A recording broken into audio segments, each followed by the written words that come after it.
네, 지금부터 살펴볼 내용은 DBMS가 RTBS HDB가 트랜잭션에 대한 그 동시성 제어를 어떻게 하는지 그 동시성 제어에 대한 부분들을 살펴보도록 하겠습니다. 그래서 일반적으로 이제 동시성 제어를 할 때는 해당 레코드에 대해서 싱글 버전으로 동시성 제어를 하는 SVCC라고 하는 그런 제어 방법이 있게 되겠고요.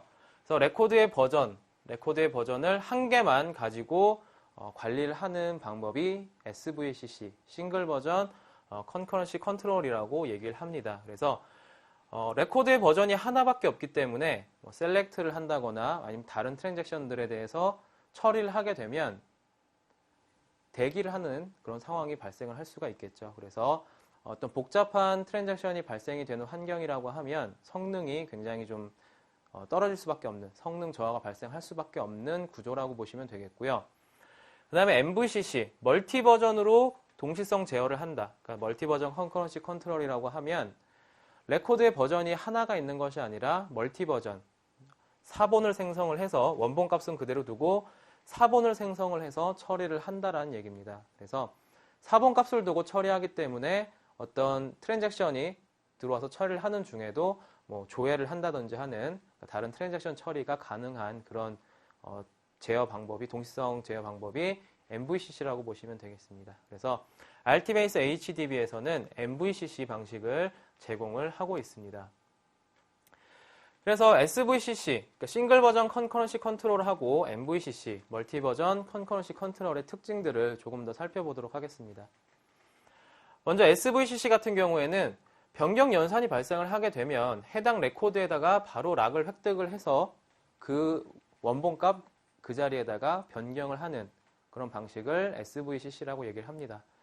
그래서 업데이트가 들어왔을 때 원본값에다가 그대로 락을 획득을 하고 변경을 하기 때문에 다른 어떤 조회 연산이라든지 변경 연산이 들어오면 당연히 대기를 할 수밖에 없겠죠. 그래서 보시는 것처럼 조회를 하는데도 대기를 하고 있습니다. 아직 커밋이 되지 않았기 때문에 트랜잭션이 끝나지 않았다는 얘기죠. 그래서 복잡한 트랜잭션 환경에서는 성능 저하가 발생할 수밖에 없는 그런 제어 방법이라고 보시면 되겠습니다. 그래서 해당 트랜잭션이 완료가 되면 그제서야 조회를 했던 트랜잭션이 처리가 되는 이런 모습을 확인하실 수가 있습니다.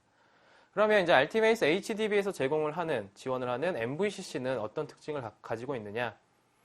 변경을 하게 되면 락을 획득하긴 합니다. 원본값에 락을 획득하긴 하지만 그 원본값에다가 바로 변경을 하는 것이 아니라 4본을 생성을 해서 변경을 하기 때문에 다른 조회 트랜잭션이 들어왔을 경우에 원본값에 대해서는 얼마든지 사용을 할 수 있는, 조회를 할 수가 있다는 얘기가 되겠죠. 그래서 복잡한 트랜잭션 환경에서 높은 성능을 보장할 수 있는 그런 동시성 제어 기법이 MVCC라고 보시면 되겠습니다. 그래서 동일하게 10이라고 하는 레코드에 업데이트를 한다라고 하게 되면 일단 이 레코드에다가 락을 획득을 합니다. 레코드 락을 획득을 하게 되고 이 레코드에 대해서 4본 값을 생성한 다음에 20이라는 값으로 변경을 하게 되죠.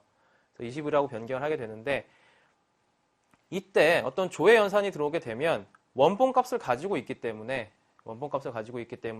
원본 값에 대한 조회가 가능합니다. 그리고 이 상태에서 이제 커밋이 되게 되면 이젠 커밋이 됐기 때문에 이 10이라고 하는 원본 값은 DB에서 불필요한 이미지가 되겠죠. 이제 20이라고 하는 이 새로운 값이 DB에 완전히 반영이 됐기 때문에 이 다음부터는 조회를 하게 되면 10이라고 하는 이미지가 없어지게 되고요. 다른 클라이언트가 조회를 하더라도 이제 20이라고 하는 그런 값을 보게 되는 이런 방식이 이제 MVCC 방식이라고 보시면 되겠습니다. 그런데 이 MVCC를 지원을 하는데 RTBase에서는 메모리와 디스크 이렇게 나눠서 테이블들을 제공을 하고 있죠. 그래서 메모리 테이블에서 제공이 되는 MVCC와 디스크 테이블에서 제공이 되는 MVCC가 좀 차이가 있습니다. 그래서 그런 부분들에 대해서 좀 살펴보도록 하겠습니다. 일단 메모리 테이블에 대해서 MVCC가 된다라고 하면 아웃플레이스 방식의 MVCC를 한다라고 얘기를 합니다. 그러니까 아웃플레이스 방식으로 그 멀티 버전 동시성 제어를 한다라는 얘기인데요. 아웃플레이스란 얘기는 어디 다른 장소를 얘기를 하는 거겠죠. 밖에 다른 장소 어디를. 그래서 새로운 버전의 레코드 버전을 생성을 합니다. 사본 값을 만드는데 별도의 RID를 갖는 그 페이지를 복사를 해서 그 복사본에다가 변경을 한다라는 얘기죠. 그런데 이 아웃플레이스 방식에서 주의를 하셔야 될 게 뭐냐면요. 성능은 빠른 성능을 보장을 해요. 아웃플레이스 방식을 사용하는 이유 자체가 빠른 성능 때문에 사용을 합니다. 그런데 이렇게 사본을 별도의 페이지에다가 사본을 생성을 하기 때문에 그만큼의 메모리가 증가가 된다는 얘기예요.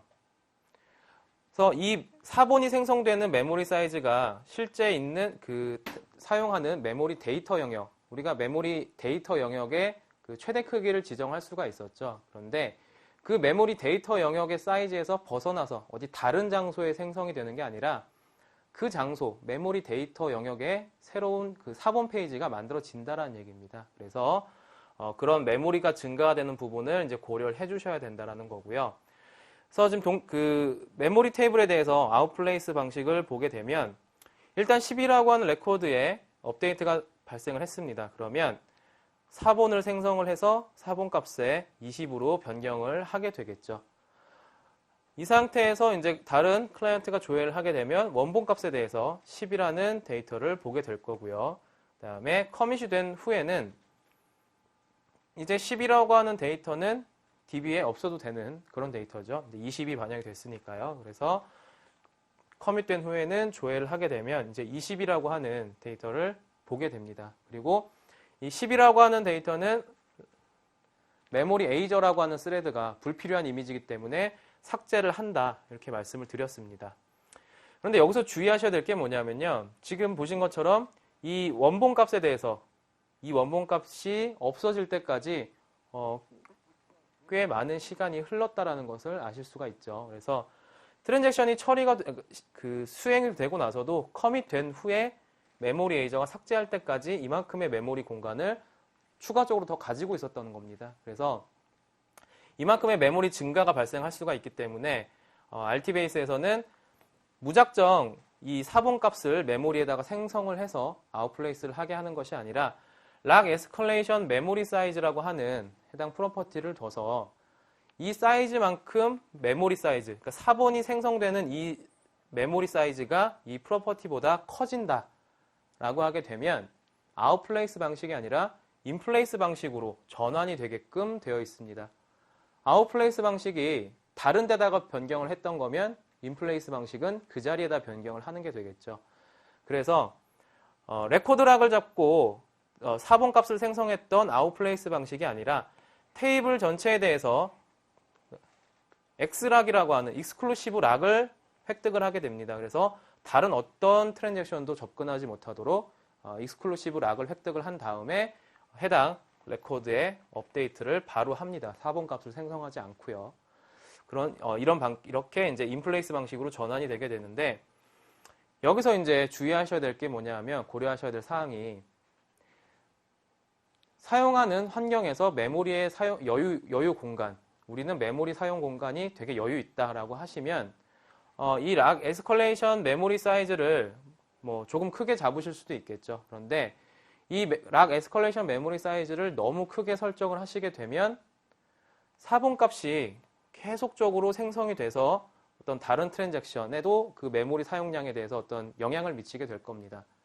그리고 이 락 에스컬레이션 메모리 사이즈를 너무 작게 설정을 하시게 되면 조금만 사본 값을 생성하다가 보면 바로 인플레이스 방식으로 전환이 되면서 테이블에 익스클루시브 락을 획득하게 되겠죠. 그러면 성능 저하가 발생을 한다는 얘기입니다. 그래서 이런 부분들에 대한 고려를 해주셔야 된다라고 말씀을 드릴 수가 있겠습니다. 그 다음에 이제 디스크 테이블에 대해서는 인플레이스 방식의 MVCC를 지원을 한다라고 얘기를 합니다. 그래서 인플레이스 방식이라는 얘기니까 그냥 그 자리에다가 바로 업데이트를 한다라는 얘기겠죠. 그런데 기존 그 자리에다가 바로 업데이트만 한다라고 하면 SVCC랑 다를 게 없습니다. 그래서 원본 값을 언두 영역이라고 하는 언두 테이블 스페이스에다가 원본 값을 저장을 해놓은 다음에 원본에 있었던 자리에다가는 업데이트를 해서 새로운 레코드를 변경을 하는 그런 방식이라고 보시면 되겠습니다. 그래서 12, 20으로 변경이 되게 되면 가장 먼저 하는 게 언두에다가 복사를 해놓고 나서 그 다음에 20으로 값을 변경을 하게 되죠.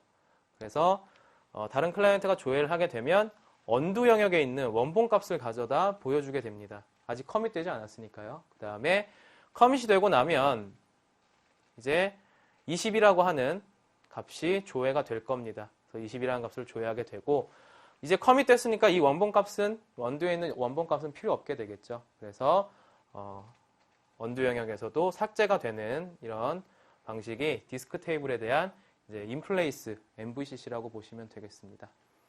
그래서 RT베이스 HDB에서 동시성 제어, 트랜잭션에 대한 동시성 제어를 각각 메모리 테이블과 디스크 테이블에 대해서 어떻게 동시성 제어를 하는지 그런 부분들에 대해서 살펴봤습니다.